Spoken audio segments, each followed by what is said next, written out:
The students at the University of Texas this morning got a text message from school officials telling them to evacuate, move as far away from buildings on campus as possible. Someone had called the school saying there were several bombs across the campus. Thousands fled into the streets surrounding the campus, left with few details until the all clear.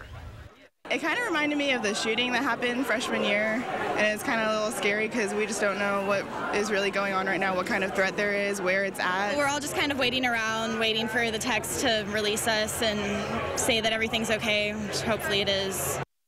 While those UT students were making their way from campus buildings, we heard many of them asking the same question.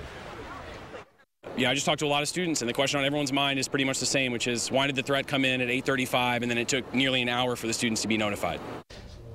UT confirming tonight the man called the threat in at 8:35 this morning. He said bombs in buildings around campus would go off in 90 minutes.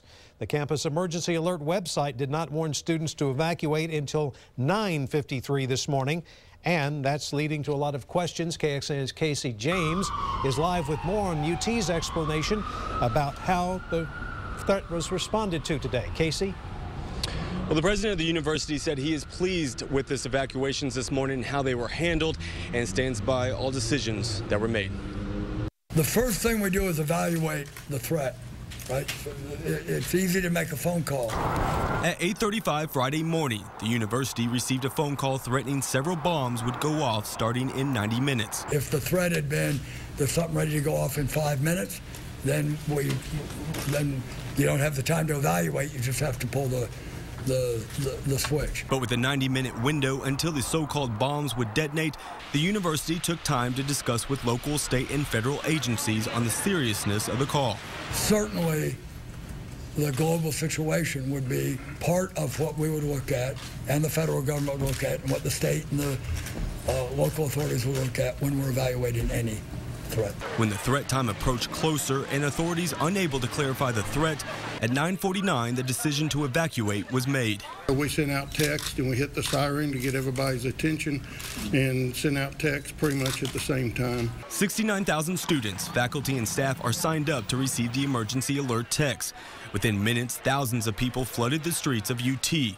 A question many students asked was if the 90-minute mark would hit at 10:05 and the alert was sent at 9:49, that only left 16 minutes to evacuate the entire university. Well, we weren't evacuating the entire university. We were getting students out of the building. President Powers wanted to restate the main concern was getting people out of the buildings, not off campus. But the text sent out was unclear where students should go.